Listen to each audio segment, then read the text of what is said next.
পরিবেশ রক্ষার স্বার্থে বৃহস্পতিবার ৩৫ বিঘা জলাভূমি পরিষ্কার করে বৃক্ষরোপণ করলেন বিধাননগর পৌর নিগম ১২ নম্বর ওয়ার্ডের পৌরমাতা মমতা মণ্ডল এবং প্রাক্তন পৌরপিতা আজিজুল হোসেন মণ্ডল। রাজারহাট নিউটাউনে সিটি সেন্টার ২ নম্বরের পেছনে আটঘরা নপাড়া খেলার মাঠে বৃক্ষরোপণ করে বাড়ালেন এদিন পরিযায়ী পাখিদের আনাগোনা। প্রাক্তন এবং বর্তমান পৌর প্রতিনিধিদের পাশাপাশি এই কর্মসূচি পালনে এদিন উপস্থিত ছিলেন রাজারহাট নিউটাউনের বিধায়ক তাপস চ্যাটার্জি, মেয়র পরিষদ রহিমা বিবি মণ্ডল, আরিত্রিকা ভট্টাচার্য, উত্তর ২৪ পরগনা জেলা তৃণমূল কংগ্রেসের সহ সভাপতি তারক চক্রবর্তী, ১২ নম্বর ওয়ার্ড তৃণমূল কংগ্রেস সভাপতি তাপস চক্রবর্তী সহ অন্যান্য বিশিষ্টজনেরা। রাজ্য জুড়ে জলাভূমি ভরাট আর ইত্যাদি প্রতিযোগিতা চলছে, বিচ্ছিন্ন কিছু ঘটনা, এটা 5% 10% পাবেন না, বড় করে দেখানো। আমাদের কিছু খারাপ কিছু, যেমন আমরা ছোটোবেলায় কোনো সিনেমাতে দেখালে সবাই ভিড় করতাম, এটা একটা সেরকম ব্যাপার। এই জন্য আমি মনে করি এটা একটা সত্যি সমস্যা এবং এটাকে আমরা সমাধান করার জন্য সারা পৃথিবী জুড়ে আজ উষ্ণায়নকে শত্রু বলে চিহ্নিত করা হয়েছে। ধরুন কোনো দেশের সাথে কোনো দেশের শত্রুতা থাকতে পারে, ভারত পাকিস্তানের মধ্যে লড়াই থাকতে পারে, কিন্তু ভারত পাকিস্তান পৃথিবীতে যখন চুক্তি করেছে, একসঙ্গে চুক্তি করেছে যে উষ্ণায়ন আমাদের শত্রু, তার বিরুদ্ধে আমাদের লড়াই করতে হবে। সারা পৃথিবীতে এই উষ্ণায়নের বিরুদ্ধে লড়াইয়ের একটা অঙ্গস্বরূপ আমাদের ভারতবর্ষ। ভারত এমন একটা দেশ যেখানে দাঁড়িয়ে উষ্ণায়নের সমস্যা আগামী দিন এসেছে, এখনও এসে গেছে, তাকে মোকাবিলা করতে হবে। তার জন্য আমাদের বৃক্ষরোপণ অত্যন্ত প্রয়োজন। তার একটা পদক্ষেপ আছে ১২ নম্বর ওয়ার্ড নিল, আমাদের পরিবেশ দপ্তর MIC আছেন রহিমা বিবি, তারা উদ্যোগ নিয়ে এখানে করেছেন। এবারে যেহেতু ভোটের পরের দিন পরিবেশ দিবসটা টোকেন করতে হয়েছে, কারণ তখন অবধি বিধি ছিল ৪ তারিখে ফলাফল ৫ তারিখে যেহেতু ছিল। আমাদের প্রতি বছর পরিবেশ দপ্তর খুব সুন্দরভাবে পরিবেশ দিবস করেন, সবাইকে বিষয়গুলো করেন। আমরা সকলে মিলেই নামছি, বিধায়কদেরও মুখ্যমন্ত্রী নির্দেশ দিয়েছেন, তোমার যত নাগরিক আমরা ক্লাবগুলোকেও বলবো বাড়ি বাড়ি গিয়ে বৃক্ষ দেবার কর্মসূচি চলবে আমাদের, চলবে। আমরা সেটা সবাই মিলে নিচ্ছি। আজকে ১২ নম্বর ওয়ার্ড একটা সুন্দর পরিবেশ এই কাজটাকে করলেন, তাদেরকে আমি ধন্যবাদ জানাই। উষ্ণায়নের বিরুদ্ধে লড়াইতে সারা পৃথিবীর মানুষ ঐক্যবদ্ধ হন, সবাই মিলে এগিয়ে চলুন। আগে দেশ বাঁচলে, পরিবেশ বাঁচলে আমরা বাঁচব, অন্য কোনো বিষয় কিছু নেই। এবং ভারতবর্ষে 25% জায়গাকে বলা হচ্ছে যে বৃক্ষরোপণের আওতায় আনতে হবে। সেটা আমাদের পার্সেন্টেজ দিয়ে সেই 25% নেই, সেই পার্সেন্টেজে আমাদের পৌঁছতে হবে। তার জন্য এগোনোর জন্য লড়াই আমাদের এগিয়ে নিতে হবে। আমি মেয়রকে অনুরোধ করব, আর আমি দেখছি এটা আমার মাথায় ছিল না, বক্তব্য রাখতে গিয়ে বললাম এটা। আমি যেহেতু আরবান ডেভেলপমেন্টের চেয়ারম্যান, আমরা এভিডেন্স করে ইউটি ডিপার্টমেন্টকে ডাকবো, ডেকে বলবো এটা একটু ম্যান্ডেটারি করা যায়। এটা আইজল সবসময় করে থাকেন, এটা নতুন কোনো কাজ না আমি মনে করি। আর বৃক্ষরোপণ সব কাউন্সিলর কেন, প্রত্যেক মানুষকে করা উচিত আমি মনে করি। যদি পরিবেশ নষ্ট হয়ে যায় তা আমরা কেউ কিন্তু বাঁচবো না, এটা মনে রাখতে হবে, ভারসাম্য নষ্ট হয়ে যাবে। তো আমরা বিধাননগর পৌর নিগম থেকে আমরা প্রতি বছরের 5ই জুন আমরা পরিবেশ দিবস করি, সেখানে প্রতিটা কাউন্সিলর থাকেন। এবারে যেহেতু 4 তারিখে আপনারা জানেন রেজাল্ট আউট হওয়ার কথা ছিল, 5 তারিখে সেটা আমরা করে উঠতে পারিনি, যেহেতু বিধিও ছিল অনুষ্ঠান, সরকারি অনুষ্ঠান, সেখানে আমরা করিনি। কিন্তু আমরা তারপরের দিন মেয়র এবং টোকেন কয়েকজন নিয়ে আমরা বৃক্ষ গাছ পুঁতেছি এবং সেটা সিদ্ধান্ত হয়েছে কালকের আমাদের বোর্ড মিটিং রয়েছে। প্রতিটা কাউন্সিলরকে আমরা সেটা দেবো যে প্রতিটা কাউন্সিলর গাছ আমরা পৌরসভা থেকে দেওয়া হবে, সেখান থেকে নিয়ে তারা গাছ বসাবে। এবার আমরা দেখছি বোর্ডে আমরা সিদ্ধান্ত দিচ্ছি সেটা কীভাবে হয়। আমরা আগের বছর 60,000 টাকা প্রতিটা কাউন্সিলরকে দিয়েছিলাম, যে যাতে গাছ এবং অনুষ্ঠান করে সুন্দর করে মানুষের কাছে পৌঁছে দেয়। এটাই আমাদের কাছে, কারণ গাছের প্রয়োজন আছে। গাছে শুধু তো ভারসাম্য নষ্ট অক্সিজেন আমরা পাচ্ছি না, গাছ থেকে কত ওষুধ তৈরি হচ্ছে।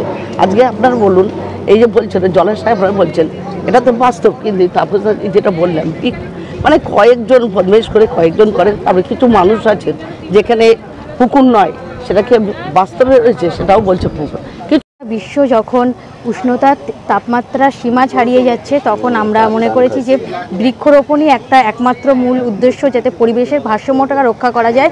সেই উদ্দেশ্যের কথাটা মাথায় রেখে যাতে পরিবেশকে সুরক্ষিত রাখা যায়, পরিবেশকে ভালো রাখা যায়, সেই চিন্তাভাবনাই করে আমাদের এই পদক্ষেপ নেওয়া। কারণ আমরা প্রতি বছরই 5 জুন পরিবেশ দিবসের দিনই এই কাজটা করে থাকি। যেহেতু এবারে ইলেকশনের জন্য রেজাল্টের ফলাফল বের হওয়ার জন্য এটা হয়ে ওঠেনি, তার জন্য আজকে আমাদের সমস্ত আমাদের ওয়ার্ডের আমার দাদা প্রাক্তন কাউন্সিলর দাদা আজিজুল হোসেন মণ্ডল, এছাড়াও আমাদের তারকদা, তাপসদা সকলকে এবং আমাদের ওয়ার্ডের সমস্ত নাগরিককে সঙ্গে নিয়ে আমাদের বিধায়ক সহ আমাদের পরিবেশ দপ্তরের MMIC আমাদের রইমাদিকে সঙ্গে নিয়ে আমাদের এই বৃক্ষরোপণ কর্মসূচিটা আমরা খুব সুন্দরভাবে করলাম। আমরা চাই যাতে অক্সিজেনের অভাবে কাউকে কষ্ট না পেতে হয়। আমরা এখন বলতে পারবো না, যেহেতু নাগরিকদের জমি হিডকো অধিগ্রহণ করেছে, হিডকোর নামে রেকর্ডও হয়েছে, কিন্তু এখানে নাগরিকরা এই 35 বিঘে জমি তারা কেউ পেমেন্ট নিইনি।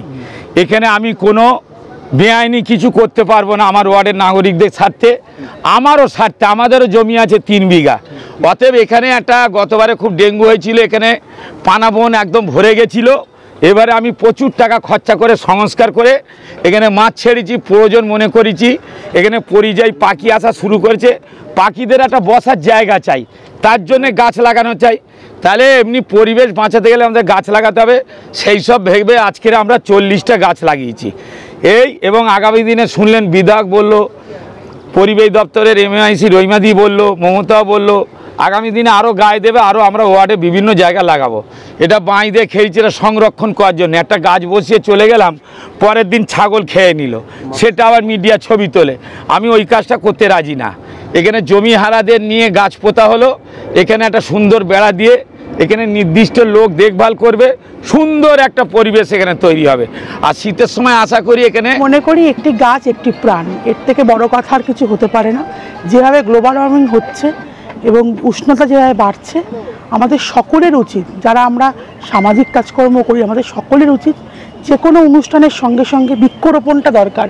যে কোনো বড় প্রোগ্রাম হোক, যে কোনো অনুষ্ঠান, যদি 2টো করেও আমরা বৃক্ষরোপণ করতে পারি, যে কোনো অনুষ্ঠান দরকার। আজকে আমাদের 12 নম্বর ওয়ার্ডের পৌরমাতা এবং আমাদের প্রাক্তন পৌরপিতা, আমার অত্যন্ত প্রিয় দাদা কালোদা এবং আমার এখানে তাপসদা রয়েছেন, তাদের সকলের যৌথ উদ্যোগে যেভাবে বৃক্ষরোপণ করা হলো এবং খুব ভালো কিছু দামি মূল্যবান গাছ লাগানো হলো।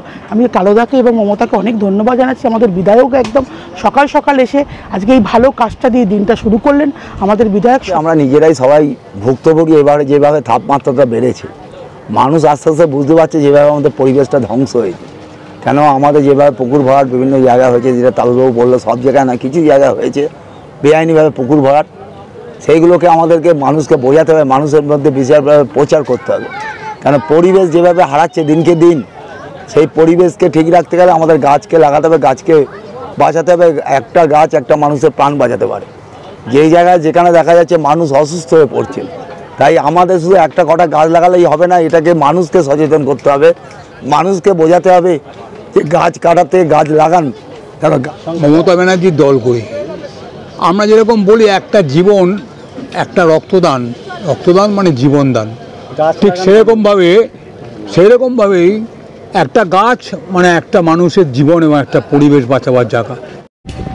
বার্তা তো অবশ্যই সমাজের মঙ্গল সাধন, এবং সেটা আমরা সবাই জানি যে